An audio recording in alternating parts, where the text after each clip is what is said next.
So why don't we enter into the Q&A and we'll start with the questions about the surah. Or is that okay for now? Okay. Does anybody have? Okay, please.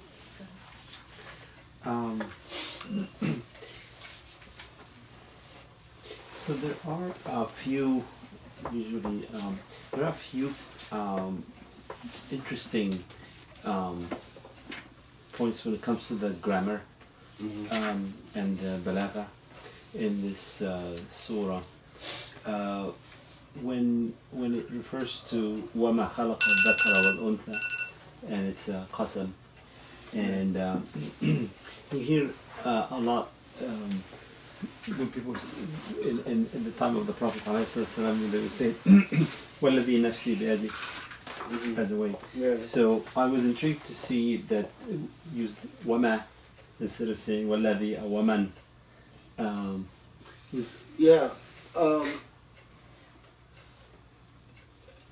Well, it is but what they call بمعنى المصدر.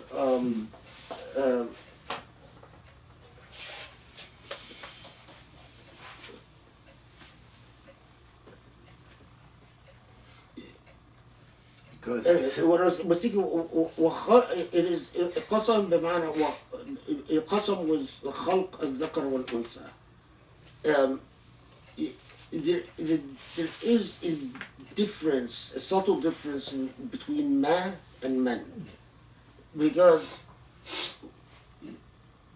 وما is مصدر فعل ماضي,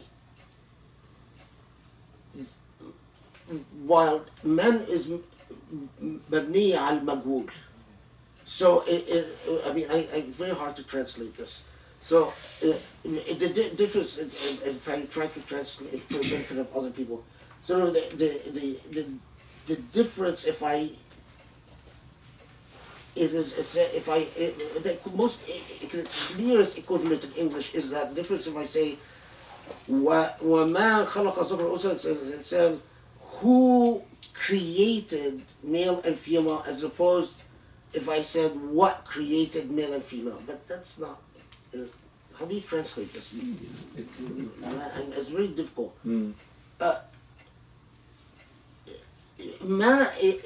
It's far more eloquent in men because it connotes an actual existing source for the action that is far less vague than men. You use men when there is vagueness, and it's like saying whoever did this. So we're saying man fa'ala dhalik. We don't say ma fa'ala dhalik unless you say, if you say ma fa'ala dhalik, then what is it that did that? As if you're suspecting one. But man fa'ala dhalik, you're saying I'm completely ignorant as to who might have done this. Ma, you would use it like when you're suspecting it's something that has done that. So it is a subtle difference, but it's far more precise in this context. What's interesting is that again the qasam billah, which is very unusual for the Quran, and the only convincing commentary on this is that Allah is reminding us in this situation that, because Allah says elsewhere in the Quran that Allah creates you male and female, that it is Allah that decides this.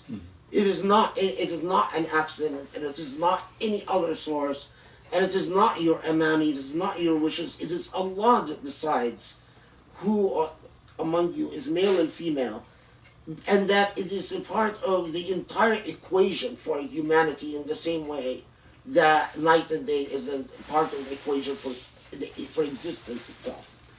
But the last thing I would say, so for some of the what you so for instance, this is I think this is Matridi. It says ما هنا بمعنى الذي فيكون على وجه القسم بالله تعالى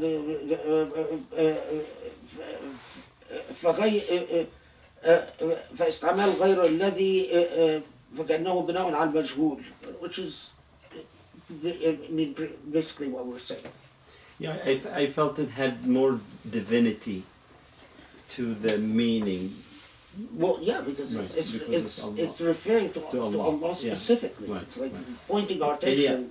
And any It other is action, Allah. yeah, and any other action you would say, man, it could be a person. It could be a person, or it could be even coincidence. It could be fate. It could be the elements. I mean, it's far more vague. And you use men usually in a context like this when you're really not committed to the possible source of something. It's really interesting. Quran is among the most enjoyable things to read are the books on Balaghat Quran, because they point your attention to these specific references that in which yes any other word in place of this word would not work. Right, because that was I have another question, but I want to be deferring to any other question. I can ask it in the second round. Okay. Yeah, I just have a question regarding 13, the beginning and the end. Does God play heavy roles during journey towards the end, or is this totally up to one's human being in action? No, it's not totally. Allah is intimately involved in creation, in ongoing creation. There used to be a school of theology that is documented by Al-Ash'ari and Maqalat al-Islamiyin that believe that Allah creates, it's as if Allah puts in motion creation and leaves it to unfold, but that's not the majority view, and that's not the view I believe on either. Allah is intimately involved in creation, but Allah facilitates what you decide for yourself. I mean, Allah sometimes will intervene miraculously, and Allah will intervene in response to dua as well.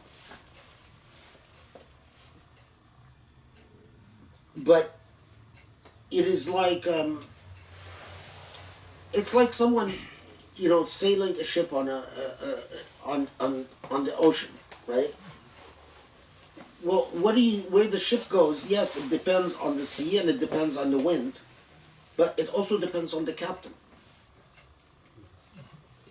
It's not that the captain is going to go anywhere without the wind and without the sea, and I'm talking about sailing, not motors, obviously. But you can't say that it's entirely the sea and the wind either, and you can't say it's just the captain either. So it is a totality. And ultimately, Allah facilitates, but it's in the same way that human beings that use the laws of nature to engineer things. Like, people say, well, those who use the laws of physics and biology and chemistry to do things that are not good, they use the laws. The laws were created by Allah, but Allah facilitates the trajectory that you set in motion. Now, it is, if an act of grace, Allah comes and actually prevents you from the evil consequences of what you set in motion, that's an act of grace. But that is an interventionist act. It's not the natural state of things. So it is not obligatory upon Allah to come and intervene every time to prevent. So, for instance, if someone it, they conduct the affairs of their life through being stingy. They don't give, right? Allah could intervene, and in fact I believe that Allah does intervene once and twice and maybe 3 times, or to come and prevent you from the evil consequences of your act. Satr is the same thing. When Allah conceals the sins that people do, you do something bad, Allah hides it. Allah helps hide it. Is this pizza? Oh, I forgot. It's just in the tray.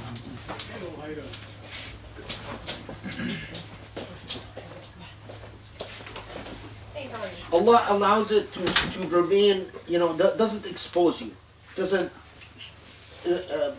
once and twice and 3 times, but then eventually Allah says, okay, suffer the consequences of your action. I actually, every time I see someone who's been do something, get exposed, I immediately think to myself, I am sure this is not the first time they've done it. I am sure that they've done it several times and Allah hid it, helped them hide it. But eventually Allah says, okay, now suffer the consequences of your own actions. And the same, so that's, and it is the wise person remembers that Allah sees and knows and engages in all.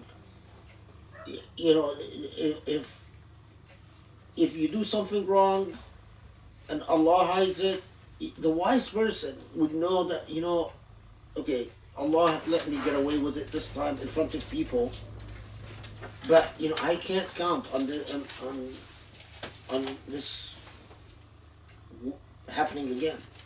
It is taking Allah for granted to do that. May I ask a follow-up question? So say that if someone, I'm just making stuff up, say when someone's spiritually suicidal, he just set on the path toward hell, would God actually intervenes to prevent it to happen? No.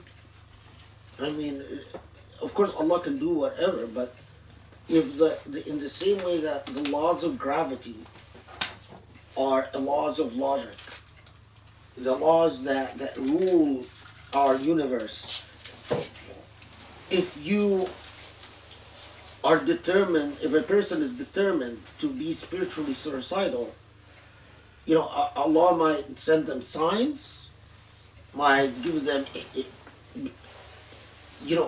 obstruct them once and twice and 3 times, because Allah is very merciful, so many times to get them to pause and think.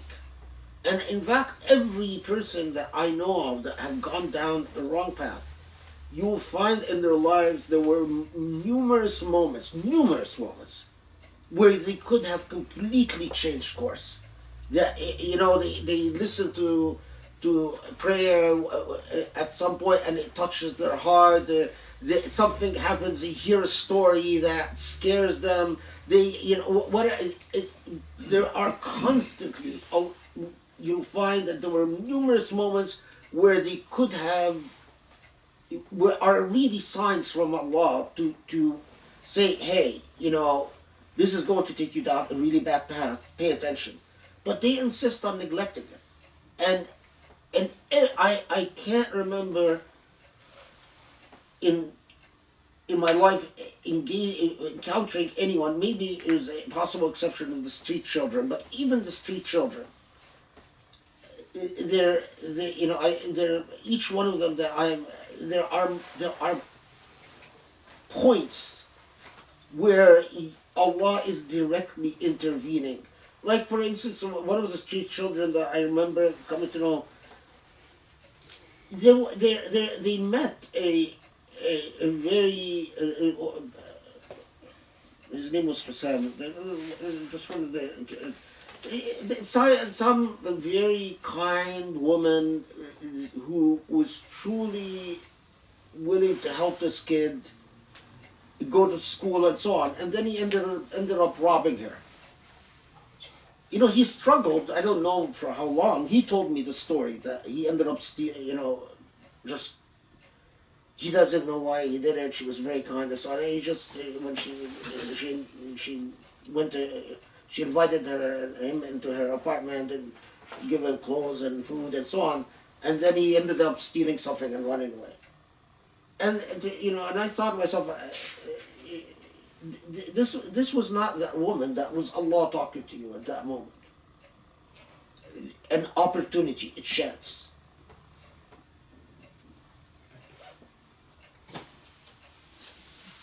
Any more questions?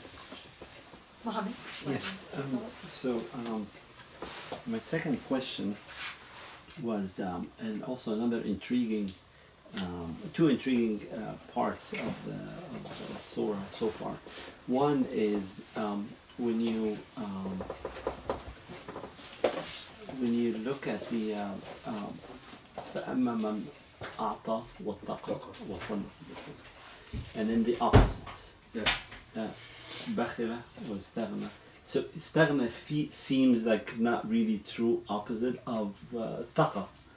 When there's just a straightforward meaning. So it was kind of intriguing to see that the istagna, if it's opposite to taqa, it doesn't seem to be an opposite. No, actually, that's something that a number of commentators point out to, that it could be bakhila wa kafar, for instance.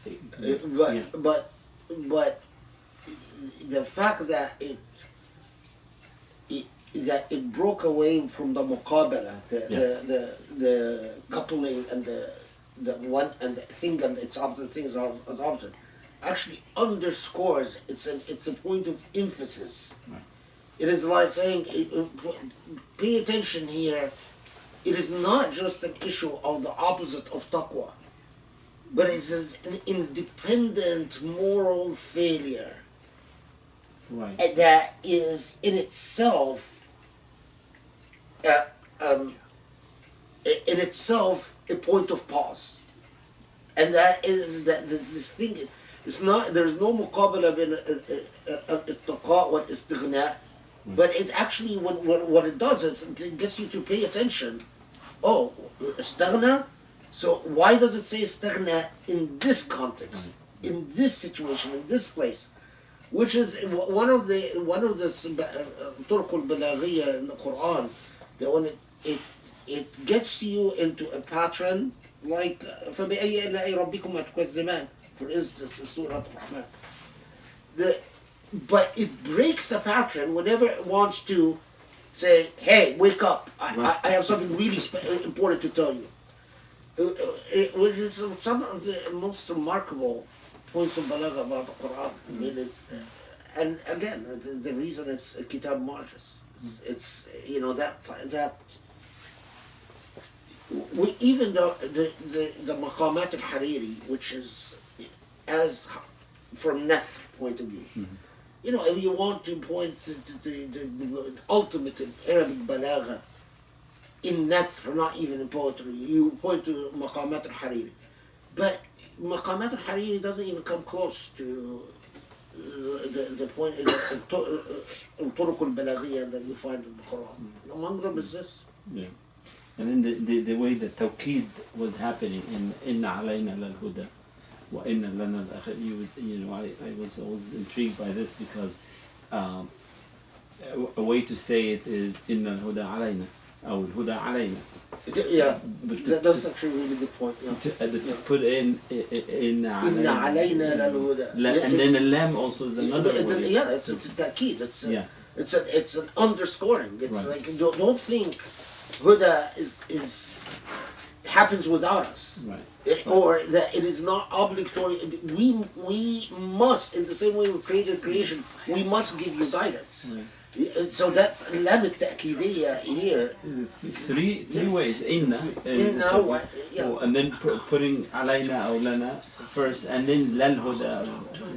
It's really amazing. It's amazing. I mean,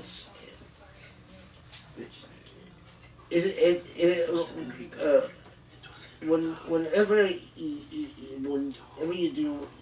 move from tafsir from English to Arabic, it's suddenly you find yourself pausing repeatedly, because transmitting that type of the subtleties of beauty that you find in the Quran is really difficult. Yes.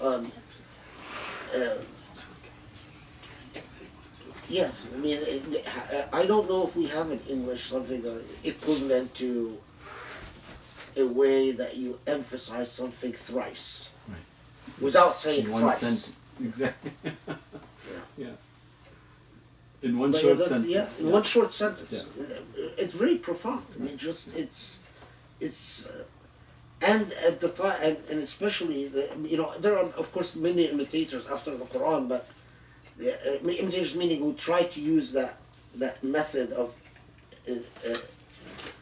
having an emphasis in a single sentence, but of course it's not even close to the balagh of the Quran.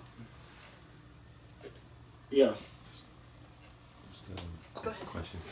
I remember verse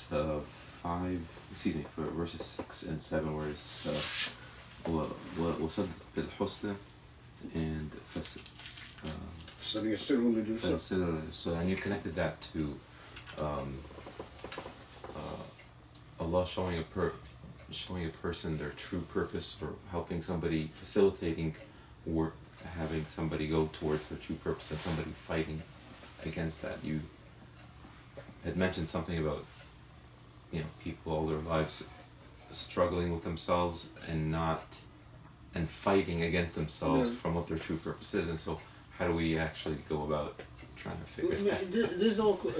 This goes back to when the Prophet and it's a longer hadith about كل المخلوق ميسر لما خلق له. There is no magical way, and here's where kutub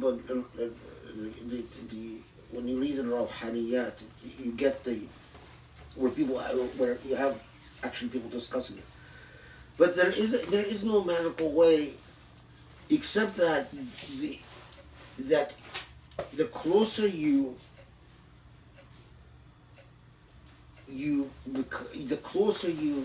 grow to Allah, the more you truly believe and make Allah an active part of your life.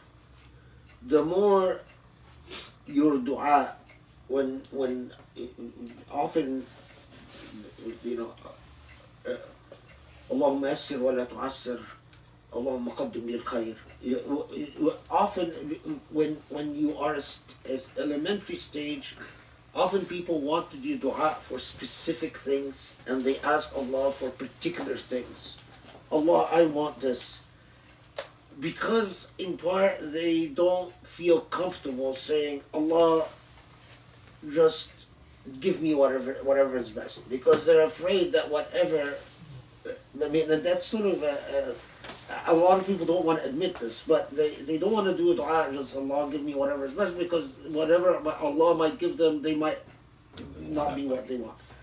But and as your iman develops, the only thing that gives you comfort is Allahumma qaddim al-khair, Allah give me whatever is best. But that's it's a stage. I mean, you get to the point where you just say, I don't know, you know. Now, but part of that is that you also become at peace with the issue of goals in life, that you and listening to yourself. So when you start out this journey, you're very driven by whatever culturally had set your expectations. But the more your iman grows, the more you are driven by the internal voice that you hear in your salah, even in the nature of your dreams change, and you wake up sometimes having dreamt of something that tells you the decision you're going to go and the path you're going to take, and you're not so much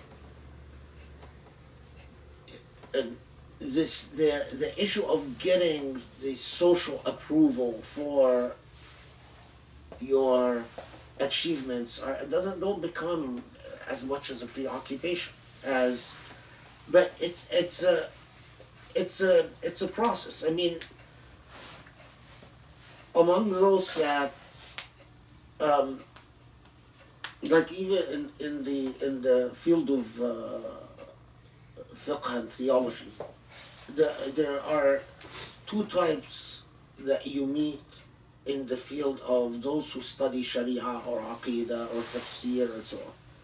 There are those that they are in this because it was that's what the expectation of their family was from the very beginning, and you find that they themselves they walk this path,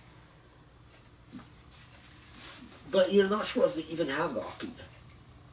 It's like, you know, just because they wear imma and wear a kaftan and imma and so on, and they've gone through all the steps, it doesn't mean necessarily that they've ever paused and asked themselves if this is really their path.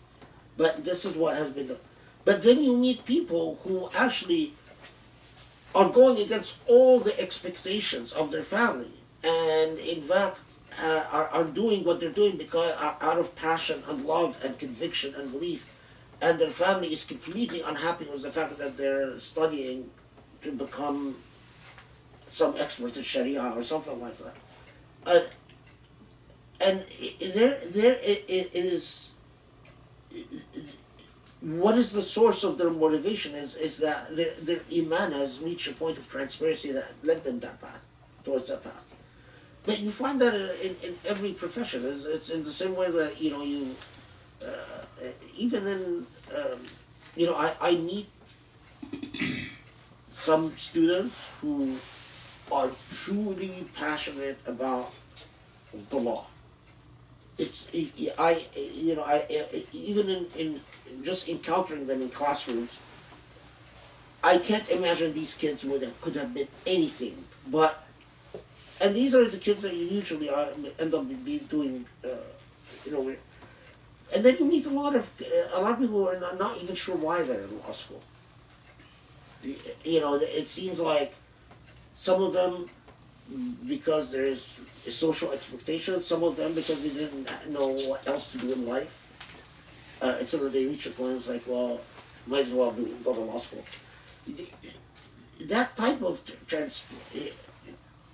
for a mu'min, for a person who has a healthy relationship with Allah, it feeds into their soft transparency, into the realm of their dreams, into the realm of their dua, and the realm of their tawfiq, and their taysir.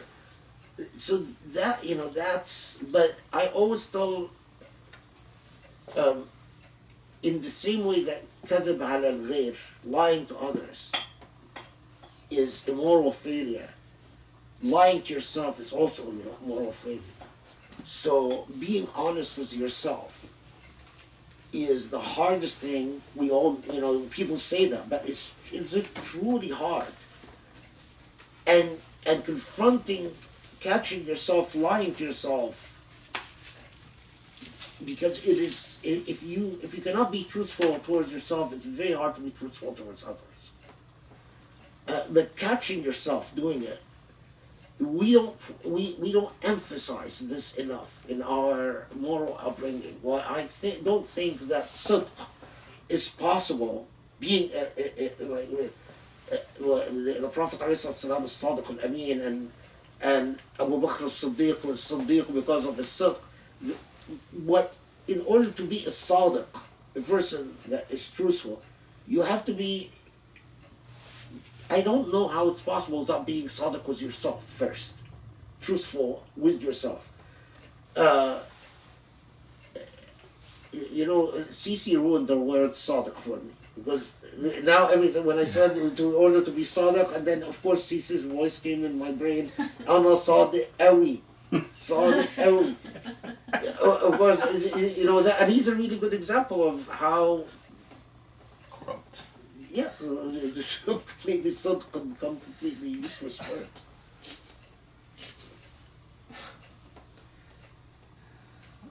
Okay? Does anybody have any more questions? Thank you. Okay, alhamdulillah. Yeah. My apologies, we didn't finish. Inshallah, we'll finish next time. Thank you.